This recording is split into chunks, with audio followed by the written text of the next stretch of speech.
Welcome on in, golf fans. It's your boy Gsluke here with our DFS core plays for this week's Fedex St Jude Championship. Gonna break down the top end of the Draftkings pricing because we got ourselves a star-studded field. Pretty much everyone and anyone teeing it up over there in Memphis, Tennessee, which is gonna make our decision-making process a little bit tougher than most slates up top. I mean, we've got literally everyone to choose from. So here, gonna look at some of our key stats, a few of the metrics I'm using to identify my top plays, and then I'm gonna go through 4 specific plays that I think you might wanna keep an eye on here for the Fedex St Jude. So without further ado, a ton to get into here. Let's go ahead and start off with a look at our key stats. Our primary key stat is shots gained approach, and I think that's probably pretty typical. You could have guessed that ahead of time, but this week it is especially important, and I think you're going to hear a lot of conflicting reports out there. It's a short Bermuda grass track, but it really forces you to lay up more than you'd like, so that forces you into more of those mid-long irons than you'd expect. And in fact,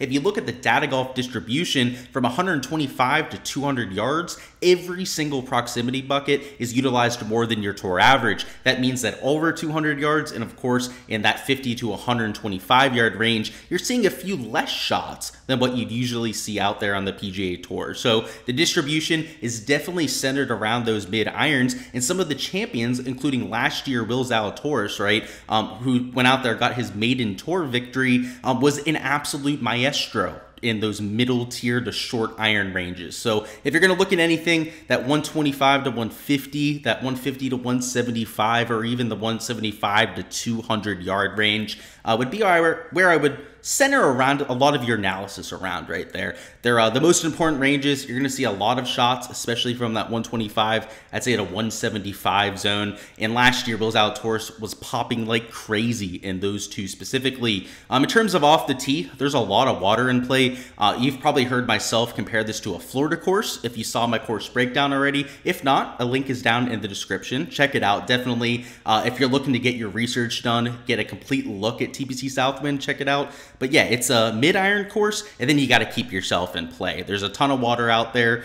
Even if you're not getting into water, there are tree-lined fairways to worry about, bunkers that are especially penal, and of course that 2.5-inch Bermuda grass rough. So you've seen a lot of driving accuracy players like Abraham Answer, for example, go out there and win this event. And you've seen guys like Will Zalatoris, who maybe aren't known for that ability, go out there and win too. So that's why I've got it at number 2. The one common factor across all the champions, no matter how well they play off the tee, has been that iron play, right? Abraham Answer, an excellent iron player, right? And Will Zalatoris, of course, that's what he's known for. So that's why I've got it at number 1. Number 2 would be that driving accuracy, that precision. Bermuda grass putting is important at this kind of golf course. Around the green with just 4,300 square foot greens definitely comes into play, and you've got those sticky Bermuda grass patches of rough to worry about there.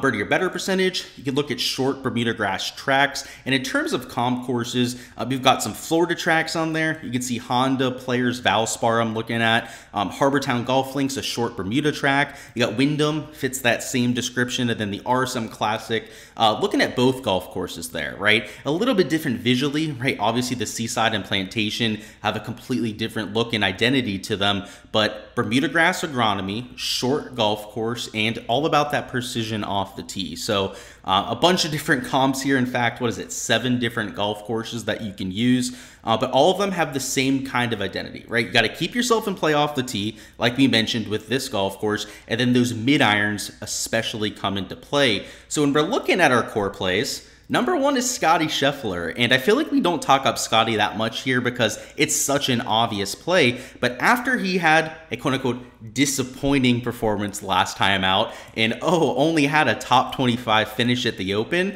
I don't think a ton of people are going to play him. So I want to point him out because I'm hoping the ownership stays low. If we get like a 15% owned Scotty Scheffler, I'm going to be ecstatic given that this is just a 70 player field. So a few reasons why I love Scotty Scheffler. Scheffler. If you look at some of those iron ranges that I was mentioning before, right, like that 125 to 200 yard range, well, Scottie Scheffler's top 5 in every single category. That shouldn't be that surprising considering he's gaining 2 strokes on approach per round, but even the wedge is a pretty damn good for Scottie. And one thing that he's really raised this year in terms of a baseline would be his driving accuracy. In fact, for the first 3 quarters of the season, he was top 10 on tour when it came to driving accuracy, which for somebody of his length is unfair, right? It's why he's gaining a stroke per round, 3 strokes with the ball striking over his last 12 measured rounds. And on Bermuda, you can see he's a slightly better putter than his 36 round baseline, which actually hasn't been that bad over his last few months, only losing about 1/3 of a stroke per round, which for Scottie is much better than we'd expect. I mean, when he's gaining 3.4 strokes per round with the tee to green,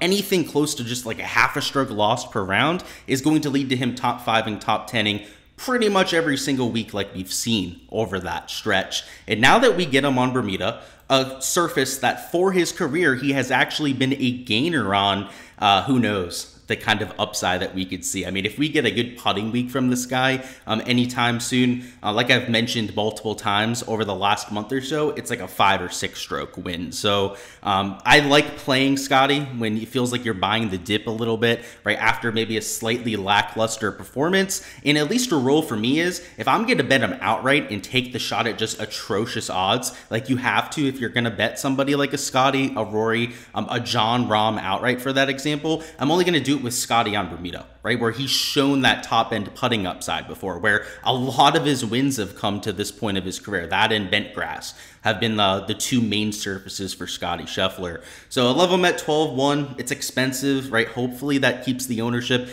in somewhat of a reasonable range. But look at the projected points here. 107.69. Now, a lot of that has to do with the fact that it's a no-cut event. He is guaranteed all 4 rounds, right? That really helps him out with that projection there. But he's a solid 16 points higher than our next player here, who I already think is a good value there at $10,000 in Xander. So outrageous, the kind of numbers that we're seeing for Scottie, especially in terms of the tee to green play. And because of that, I'm attacking it in droves. And I don't think that should be a massive hot take or a surprise to anyone out there. If you're looking at event history, he did miss the cut last year. The only year you had a cut with this event was in 2022. It's worth noting that before that, it was an invitational slash WGC. So you had only like 65 to I think 70 players even teeing up. And of course, there's no cut line after the first 2 days in that kind of event. So just know that last year, you'll see a few guys on here as a quote unquote missed cut. Before that, that is not going to be a thing.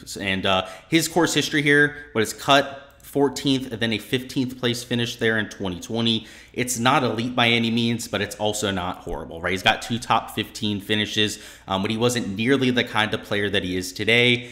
Still willing to take that shot on that top end player. Next up, we've got ourselves Xander Schauffele. Let's get that nonsense off the board. And he's 10 grand in this field. And he's kind of been known as a no-cut killer in the past. I mean, you get him in an event where he doesn't have to worry about playing the weekend. And Xander Schauffele's gone out there and had some of his best finishes, including, you know, top-end finishes at the Century Tournament of Champions, other WGC events that he's gone out there and absolutely killed it at before. In this golf course, frankly, he's been pretty decent at too, right? I know he finished 57th last year. Well, maybe the cut didn't help him out there, but T6 there a couple years ago, T13 back there in 2017, and across other no-cut events has really had a lot of top 5 or even runner-up finishes. So I like him there at 10 grand. And mostly he checks the stat box. So if you guys remember, right, we're looking for accuracy off the tee, but mostly iron play and then Bermuda grass putting, right? Well, if we take a look at the last 36 measured rounds, look at how he's been playing. He's gaining a bunch of strokes on approach and a bunch with the putter, right? He's one of the better putters up top. In fact, he's the 2nd best putter behind Tyrrell Hatton. And in terms of your iron play, he's the 3rd best iron player. So you kind of get the best of both worlds there. Off the tee play, he's been a slight positive. So he's not been as stout off the tee as maybe I'm hoping for. But given his length, he should be able to lay up quite a bit off the tee here. And he's played well well. He clearly knows the strategy around Southwind, given that he's played here the last 6 times that they've teed it up, which makes me think that he's going to have a game plan to handle that off the tee. So 10 grand, definitely playing Xander Schauffele. If you zoom in on the stats, look at the last 12 measured rounds, you can see he's still killing it on approach and also still killing it with the putter, which is, again, what I think to be 2 of the top 3 most important key stats this week. The around the green play has been a slight negative. I don't know if that's a great sign, but I'm not going to not play one of the stud tier players up here because they're losing strokes on around the green. I mean, like Terrell Hatton, Jordan Spieth, for example. I mean, especially Jordan Spieth. Like, the guy is not going to lose strokes around the green very often. If that's going to hold you back from taking somebody up top, I'd probably tell you to let that go. You can definitely play somebody that's losing a little bit around the green. Before we hop into the last 2 plays, I'll remind you guys, check out my Patreon for all of the content I have to offer. Everything that is blacked out here on the spreadsheet, well, it's all posted there on the Patreon, of course, non-censored. So you can get my projections, you can get my ownership, player pool for every single player, of course, all my modeling, ownership projections. We got the key stat weightings over here that, of course, aren't censored over there, all for $10 a month. So you get my main slate stuff. I do showdown for rounds 2 through 4. I don't do round 1 showdown.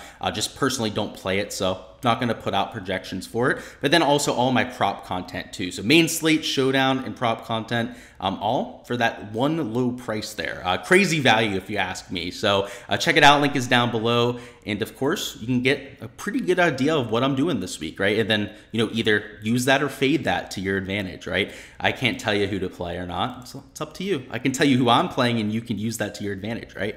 All right, so for our last 2 plays here, we got Hideki Matsuyama, $8,400, who we'll start off with first, who's a past champion at this golf course, I may remind you. So if you take a look at the event history, which I guess is more course history than event history here, he had a 2nd place finish a few years ago, and then the win back in 2017 that a lot of people probably don't even know happened. So maybe maybe that'll go a little under the radar. Maybe he won't get as much attention as he deserves because, kind of like Xander Schauffele, he's got one of the 2 things really working for him that I'm looking for. And we know the one thing can come around. We'll get to the second. So first off, the approach play. Unbelievable for Hideki. I mean, just the ball striking in general has been there for the last month or so. You zoom out a little bit, even over the last 36 rounds, the approach play has been unbelievable for Hideki.